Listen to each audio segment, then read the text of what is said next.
Well, hello, friend, and welcome back to my channel. I wanted to kick off tonight with some fun questions. I just want to find out before we get into this Sunday school lesson, how well do you know me? How well do you know me? And this is a live, so some of you are in the chat. You're getting your fingers ready because I want to know how well you think you know me. I've got 5 or 6 questions for you, and let's see how you do on these answers. Get ready to write or get ready to type in the chat box. First question. What is my favorite way to spend a Saturday morning? What is my favorite way to spend a Saturday morning? That's question number 1. All right, we're going to keep it going here. Question number 2. If I could travel anywhere in the world, where do you think I would go? If I could travel anywhere in the world, where do you think I would go? Question number 3. What is one thing that I always keep in my bag? What is one thing that I always keep in my bag? All right. What do you think my go-to food is? My go-to comfort food is when I need a pick-me-up. What is my go-to comfort food? All right, I got 2 more questions for you. What is one chore that you think I absolutely hate doing? One chore that you think I absolutely cannot stand, hate doing. And finally, what is my favorite color? All right, those are your questions. I'm going to give you the answers to those in just a moment. But I want you to, as you're thinking about your answers, and make sure you got them down, I want you to think about the fact that whether you got them all right or whether you missed the mark, no one really knows everything about us. Even my best friend, and she knows most things. She's at the 99.9%, but I think that all of us have something that someone does not know about us. But here's the amazing part. Psalm 139 reminds us that God knows everything about you and everything about me. And he knows our favorite things. He knows our struggles. He even knows the things that we have yet to accomplish. And so he knows us better than we know ourselves. And I'm ready to get into this lesson with you. We're going to get into this psalm and have a great conversation about what it means to be fully known and completely loved by God. So I want you to grab everything that you use to study your lessons, your Bibles, your journals, your pens, your handy dandy notebooks. It's time for us to get into this lesson.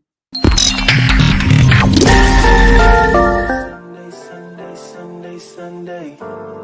It's Sunday school.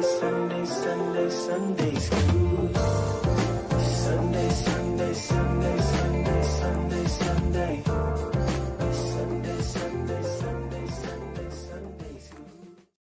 Well, hello, TSSG family, and welcome to our international lesson review for Sunday, November 24th. My name is Waynell. You're in the TSSG space. Here I share Christian content that is largely inspired by and or based on our Sunday school lessons. I do serve the International and the Church of God in Christ lesson communities, and I am excited to review this lesson entitled God's Promised Presence with You.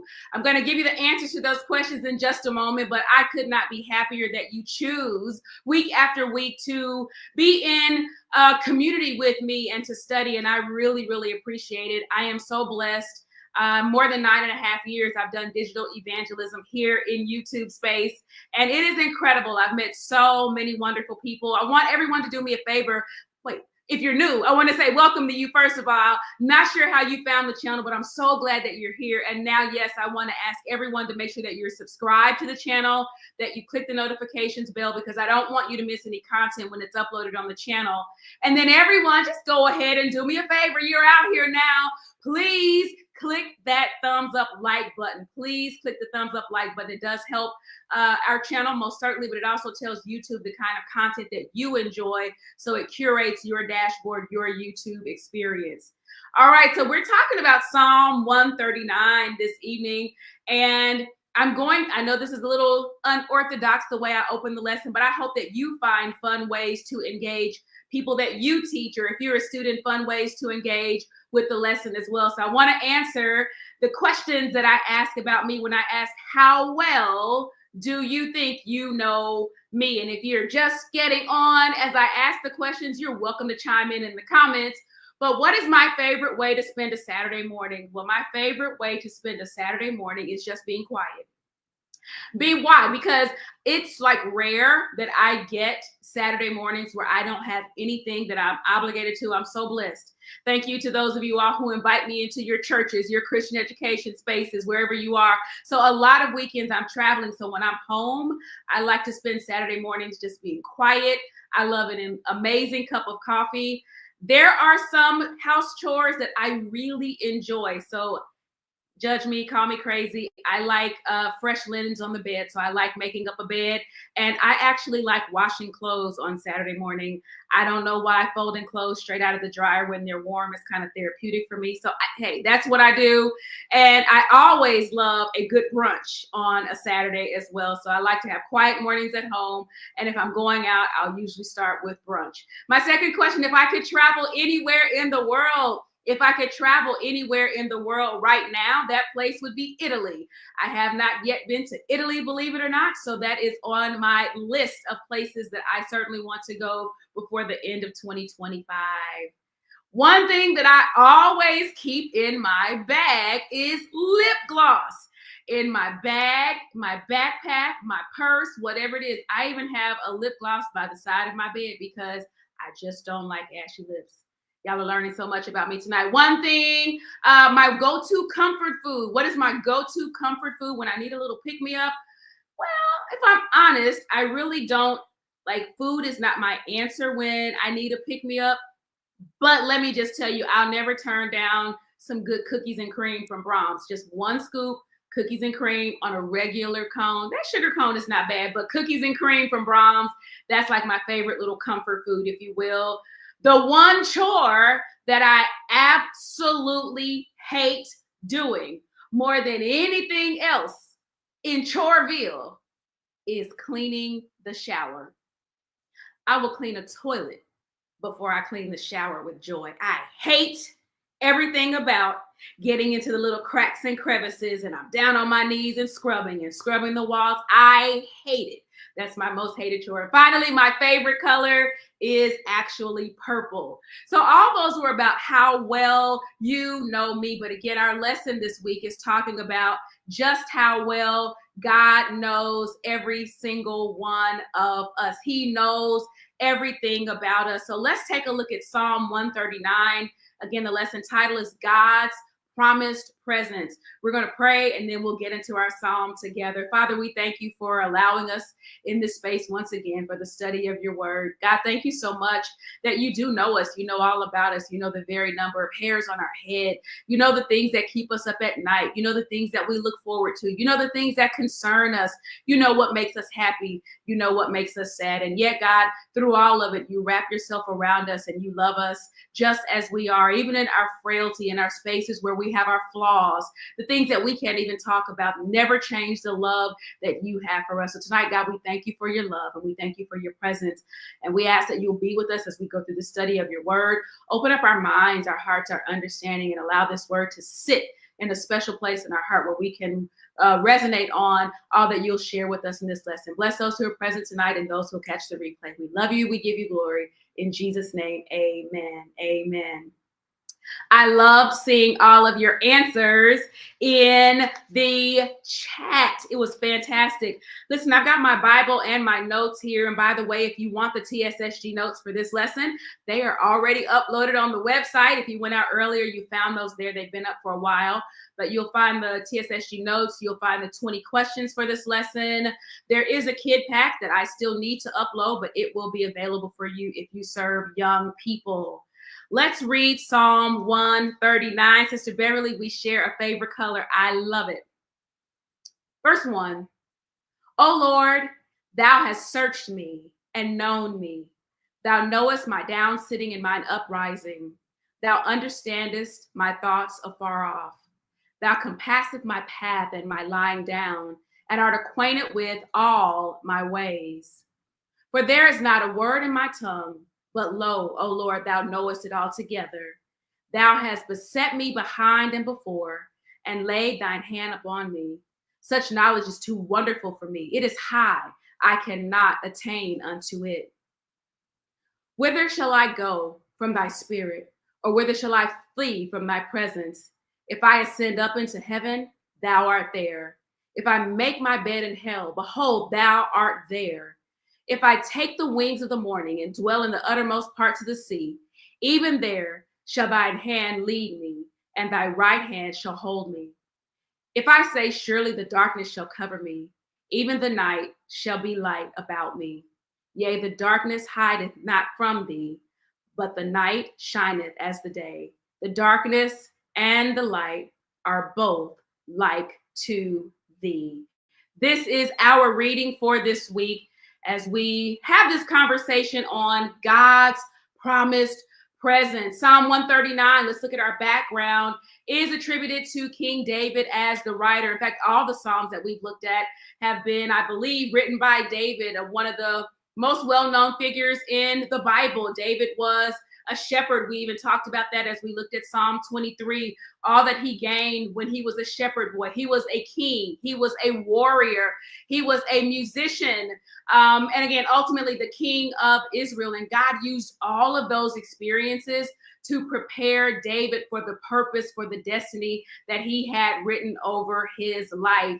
And so David is recognized because he was not a perfect God. That's not why he stands out, but he had this really close and personal relationship with God. And he was a man who, we've looked at this, like he expressed himself so intimately in all of his writings, like he's not afraid to show his emotions. And so this psalm really reflects like his deep understanding that God is everywhere. We use the word, he is omnipresent. He is everywhere. He is also omniscient, meaning that he knows everything. And so there's nothing that can be hidden from him. So as we look at Psalm 139, it's really a poetic sort of prayer, but it also like celebrates the fact that God is intimately involved with every aspect of our lives. I want to share that again. Like God cares about every little thing about you. He cares about you. And I can be transparent. There are times that I'll say, in the words of the young adults, nobody's checking for me. Nobody's paying that kind of attention to me, but God sees everything. He knows everything. And so I think like David, you and I are really invited to like sit in this space where we are where we are in awe by this like divine knowledge that God has of us. We're in awe of his presence. And really we're in awe of like the care that he has for me. My church teases me a lot because I've been known to say, I don't know how God is taking such good care of you because he has been so busy taking care of me. So as we look at this psalm, I want you to hear it and experience it in a way that is very personal, in a way that, again, causes us to be in awe of who God is. But also, I think I shared this last week, that when you really sit with the bigness of who God is, it really puts you in this space that causes you to be vulnerable, because you realize, see, I'm getting better at that word. Just let me keep saying it. But you realize that you are so small compared to all of the bigness of God. Let's take a look at the major themes. I love that, Sister McZeal. He absolutely knows our name. Every gray hair. He knows the gray from the black on this hair of head of mine. They're numbered by God. When you lose one, he knows number 106 is falling out. He knows that. Evangelist Glenn, I'm so glad to see you on. As I see your name, I think I owe you an email. Let me keep moving here. All right, so the themes that we see in Psalm 139 are about God's omniscience, his omnipresence, his creative power, his creative ability, if you will. Like when he talks about how God even formed him in the womb, we'll get there. God's righteous judgment. And then finally, personal accountability. We've been talking about that a lot in scripture, but David makes a request for God to search his heart. He's ready to take some personal accountability and reveal those things in me that don't align with the will of God. I don't want to get ahead of myself. So as I've studied each one of these Psalms, one of the things that I kind of wanted to kind of parse through was like, how do these Psalms resonate with where we are today, with where we find ourselves? What am I supposed to do with this? And I love the raw honesty of David in Psalm 139. And I think it does for a lot of us mirror realities that we face, right? We talked about this desire to be seen, if you will. Everyone, I don't care. Everyone wants to have some level of feeling seen. And I don't mean like, for like attention's sake, but you want someone to know and value your presence in the earth. All of us have a desire to feel seen. It is meaningful to feel valued where you are. It's also meaningful to feel heard. And so David is expressing this desire to be fully known and fully loved by God. And he's even talking about like the messy parts and the imperfect parts of his life. Despite all of that, God still loves him. And I think a lot of us look for relationships and even crave relationships, if you will, where we can show up and be who we are without apology and still be embraced. I think that is so important. The second thing is really feeling overwhelmed by life's challenges. If you look at this psalm, and we'll keep talking about it, but David is in awe of like just how big God is, how vast he is. And it's this reminder that no matter the highs in life or the lows in life, because we're going to go through some stuff. We're going to have days that don't feel so good, but even on those days, we are never alone. God is always walking with us. And so, he talks about God's presence, and he talks about how God's presence is there even when he's navigating things that are challenging. And all of us, when we go through those hard parts, we're like looking for that reassurance. So I think we're going to see that today. The third thing that I looked at was sort of this struggle, if you will, that David seems to have. He's kind of balancing this conversation, if you will, with what I consider confidence and a little bit of self-doubt. Like he swings between celebrating how close God is, and he's really humbled by that. And then he kind of goes back and forth, kind of like some of us go back and forth, wrestling with our own doubts in ourselves, wrestling with the fact, am I good enough? Am I enough? All the things.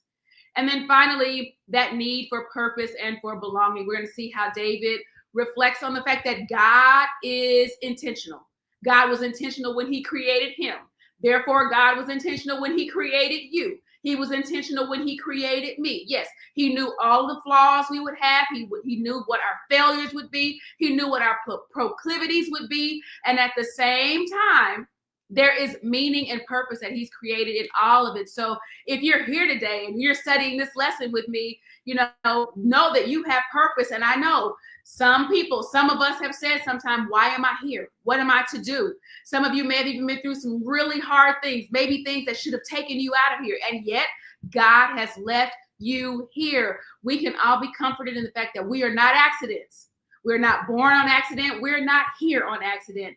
God has designed every single one of us intentionally, with care and on purpose. So this Psalm 139 is not just David's story, like it's our story too. So let's take a look at the specific passage here. Now, Psalm 139, some Psalms that David writes, we can kind of tie it to a specific historical event that has taken place.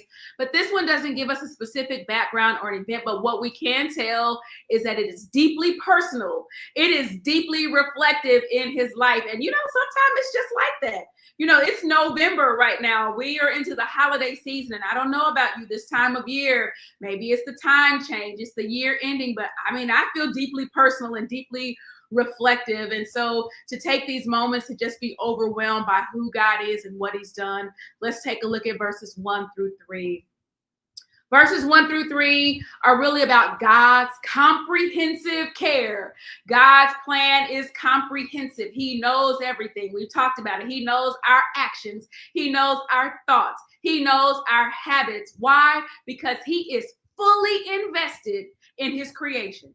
God is fully invested in who he has created you to be. So in these first 3 verses, David really reflects on this intimate knowledge that God has of him, that God has a deep understanding of every detail of our lives. What these verses really show us is that God is not distant. He is not distant. He is close to his creation, and he knows all, and he provides care for us. So David first acknowledges that God has searched him. He has searched him. In other words, he has given him a thorough examination, like digging into every fiber of who he is, to the very core of who he is. So it's not like a superficial, just I took a quick look at you. No, he's looked at him from the inside out, all encompassing, and understands who David is. The Hebrew word here for search really tells us that God was intentional, right? He not only knows what David does, but he knows why David does it. He's the ultimate therapist. God not only knows the action, but he knows the trigger. He knows the catalyst. He doesn't just see the actions. He sees the motives. He understands the thoughts. He understands like the intricacies of even the heart. And so when David says, you know me when I sit down, you know me when I rise, you know me when I get up, what he's saying is, God, you know the full scope. You are totally aware of what you are dealing with. I have a friend who says, she says, I told my husband when we were dating, I know I'm a lot.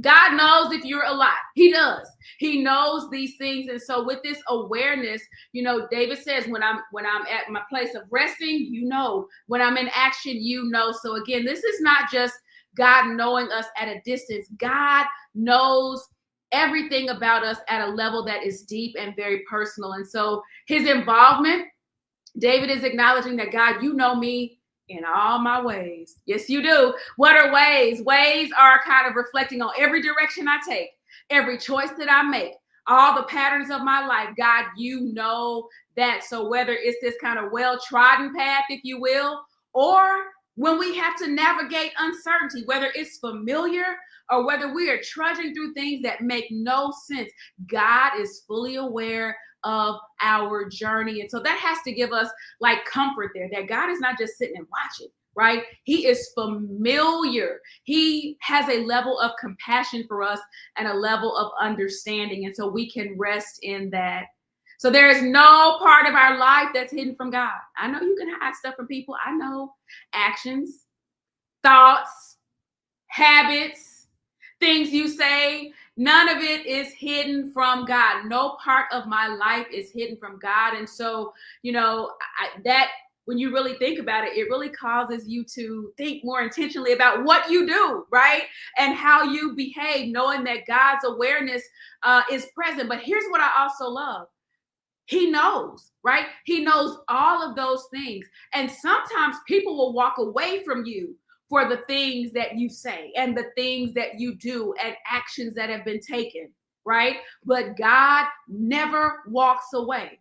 You don't drive God away with that behavior. Instead, he's waiting on you. He's not moving. He's waiting on us to draw closer to him and to be fully present with him in every moment. Let me give you my ahas. I love this psalm. I told you that. That God knows me better than I know myself. That's number one. So therefore, I do not need to hide from God. God's knowledge is not just a passive knowledge. He's not just observing, but it's relational. He wants that daily relationship with me. And so I can invite him into my daily moments, whether I'm sitting quietly or whether I'm tackling something really challenging, in the workplace, or really challenging in my personal life. Like, I want to be mindful that God is present and that I can invite him into those daily moments. And I can trust God with those parts of me that even I don't understand, right? Instead of being frustrated by things that feel uncertainty, I can rest in the fact that he knows me and he knows me completely. So I use that God's knowledge is the source of that confidence. Let's look at verses 4-6. Verses 4-6 are God's perception, if you will, his perfect perception, God's perfect perception, that God understands my words before I even speak them. And he surrounds me with his protection. And he invites me to look and see how amazing, how great he is. So David continues really to marvel at the fact that God is everywhere. He's now moving from like the knowledge that God has. And he says now, what David says is that what he intends to say is, before I even say a word, you already know what's about to come out of my mouth. God understands the fullness of even our communication. He knows your communication, both written and verbal, spoken and unspoken. The words that come, David talks about the words coming out of his mouth, but he even knows the words that you typing on that cell phone, right? He knows the words that you speak. He also knows the words that you don't let out of your mouth, but they're rehearsed in your head because they're all in your heart, right? God knows that Hebrew word is kind of the same word we looked at last week, where it's not just to know about something, but to know intimately and to know with experience. So it's not just about hearing the words, but really God knows the intent of your words, and he knows the intent before they're even formed. So this idea like really blows my mind. Why? Because God is so far ahead of me, and I think I'm a planner.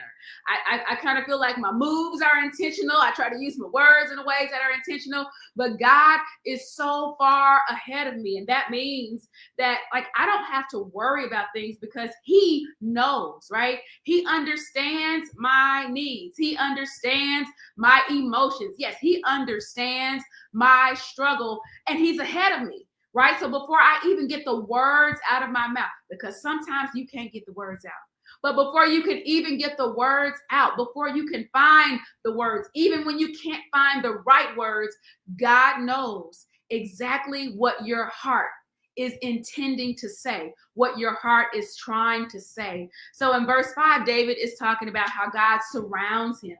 He's like, you hem me in behind and before, and you lay your hand up on me. So when my friends and I use the term hemmed up, that kind of means like David is using it in a way that says this is like protection, if you will. It's like a parent that is securing a child. So he is not confined. You're not hemmed up like you're confined. And when my friends and I use it in our context, it is kind of meaning confined.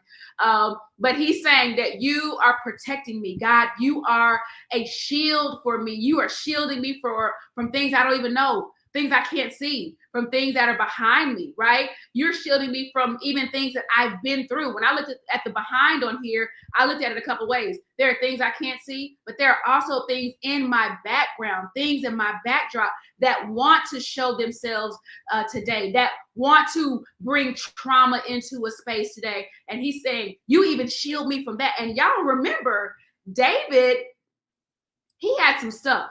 He had some stuff personally. He had a lot of family issues, a lot of drama. And he's saying that, God, you shield me from where I've been. And you know what's before, like, you know where I'm going. And so this phrase, like, lay your hand on me, he's asking for God's guidance. He's asking for God's care. Don't just watch over me, God, but thank you that you are intimately involved and you know the full context of what is going on. Thank you, Reverend Nelson. He is so far ahead and yet so powerful from behind. Absolutely. So in verse 6, David admits that this kind of knowledge is way too wonderful. It's too big. It's too lofty for him to grasp. It is, the Hebrew word here means extraordinary. It's something that he simply cannot comprehend. He can't comprehend God's intimate understanding and his protective presence because they are just so much. And when you realize how big his involvement is, his protection is, like, that's a space where you can trust. Like, when I think about what it means to trust God, it means that I trust that I can fall into him and I am not going to be harmed. I'm not going to be hurt. Here are my ahas in verses 4-6. God knows what I need before I even ask. So when I'm feeling overwhelmed, and yes, I feel overwhelmed sometimes, when I'm at a loss for words, I trust that God understands my heart. I really do. That God's protection is both proactive and intentional, and that his ways are way beyond my understanding. So I'll trust God to interpret my prayers even when I cannot get the words out. Verses 7-12. I grouped all these together because we see a couple of things here. First is God's persistent presence. Like, there is no place David says that I can go where God is not already present. God is not running to get there. He's already there.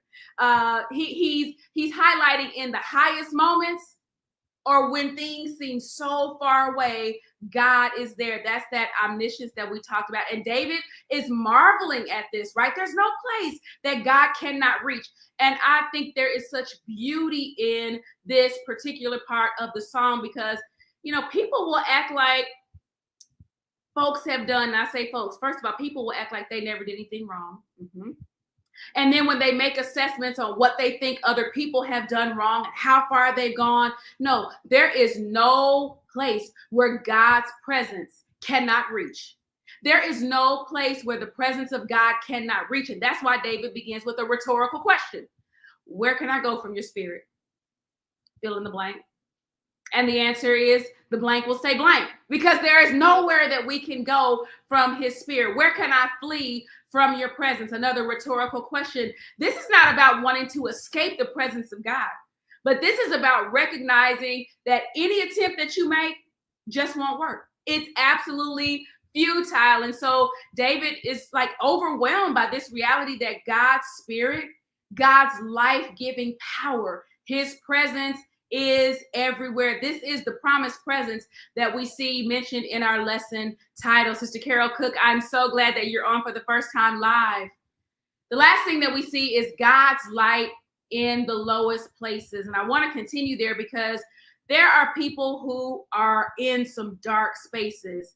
There are dark experiences, but in the darkest moments, God's hand is guiding us. I don't care what it is. And that's what allows light to come over and overshadow anything that we are facing. And so David talks about these extremes, right? Ascending to the heavens or descending into hell, into the grave. He realizes that God is there in both places. And so the heavens represent sort of this, like the highest conceivable point, right? While Sheol or hell represents the absolute lowest point. So whether you're in your highest high or your lowest low, I need you to know that God is there, our highest heights of joy. And there are things, you can put them in the comments. What are some of the most joyful things that you have ever experienced? And then I'm not going to ask you to share, but there are times that all of us can go to and identify and say, that was a low point. That didn't feel good. That was really hard. I was really in a place that I didn't know that I would ever dig out of. And guess what? God's presence never changed. His presence was there and it was absolutely constant. And so David uses these extreme scenarios, even talking about going to the edges of the sea, right? And the dwelling in the utter darkness. Even in these places, God's right hand, and the right hand is a place of strength, right? God's right hand continues to guide him. The Hebrew culture recognizes the right hand as a hand of strength or favor. And so this is reassuring David that God's presence, it's not passive. He is actively guiding us. He is actively upholding us no matter how far we go. There's no place that we can go that the presence of God cannot reach us. And I'm looking at high places. He is ahead of me in my thoughts. Reverend Nelson says he is working on my behalf. He's behind me and he's present all around me. Absolutely. And the birth of a child and a grandchild versus the death of a loved one. That's a high and a low, and God is there. David also addresses, he uses the word darkness, right? And darkness often symbolizes like fear or confusion or things that are hidden. And he acknowledges that even in the darkest circumstances, they're light to God. What seems really dark to us is light to God. When you look at this phrase, darkness is as light to you, it really is a deep thought, right? And it speaks to God's ability to bring clarity. God can bring comfort, and God can bring vision in situations where our human understanding will fail. My sister was asking me last night, she went back to an experience in my life and she says, do you regret that experience? And my answer was, I don't.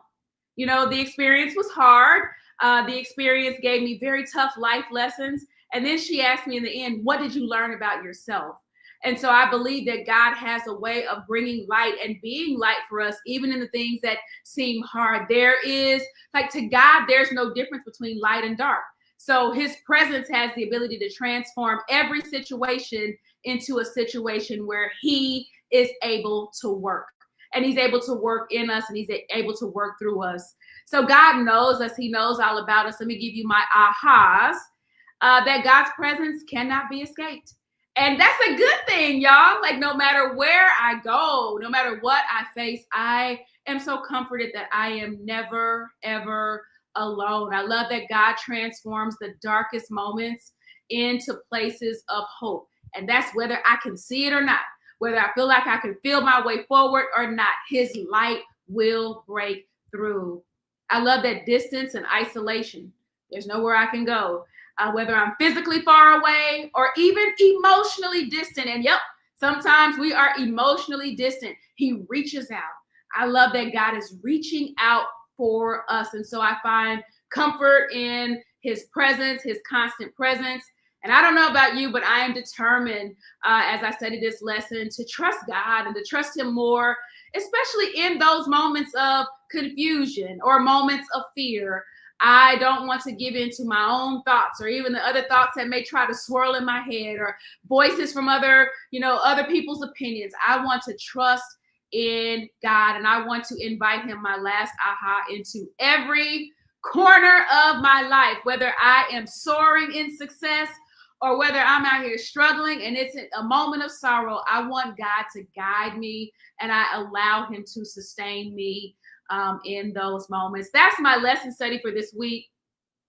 I think in my summary thought, I give you sort of my process, if you will, here of kind of understanding how I can apply this to my own growth, recognizing God's knowledge of me, recognizing his presence and the assurance that God is so accessible. And that is a beautiful thought to know that we have a God that we can touch. My word of the week is presence. I didn't type it. It's presence.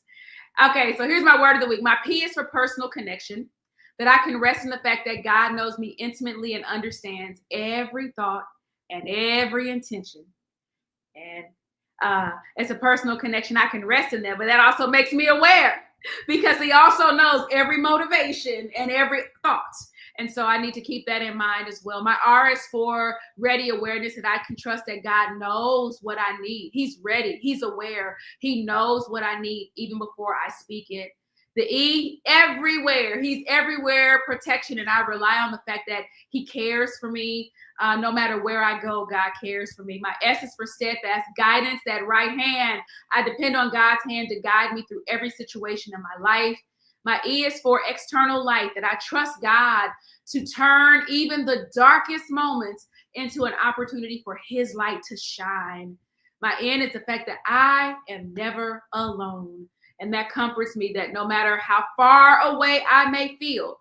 And I just want to say again, we all go through times where, sometimes you feel like a nut and sometimes you don't. But even when you feel far away, just know he's constant and God is there. My C is confident trust, that I can face life's uncertainties because God is with me. And finally, my E, extraordinary awe. I'm never going to take God for granted. I want to be like David, and I'm going to celebrate the mystery and the wonder of God and his presence and his knowledge every single day. This is our lesson for this week. I hope that there's been something helpful for you.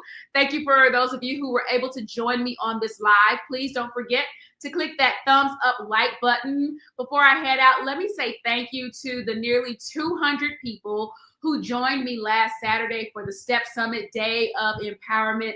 It was absolutely incredible. If you missed it, I am so very sorry. If you're a VIP, just know that in the next day or so, your replay will be uploaded to your portal and you can go back and enjoy that content again and again.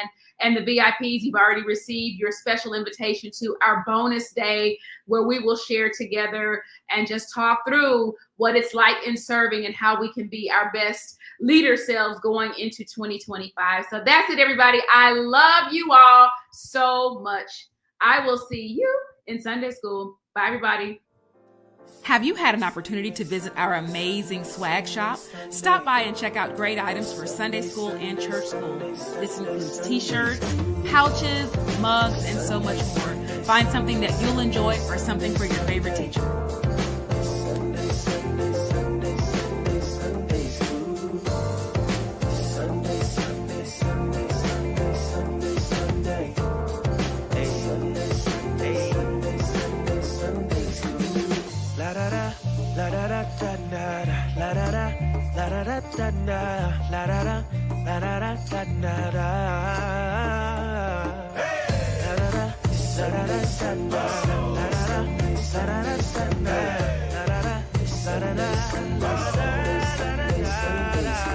Changing the way you see Sunday school with that Sunday school.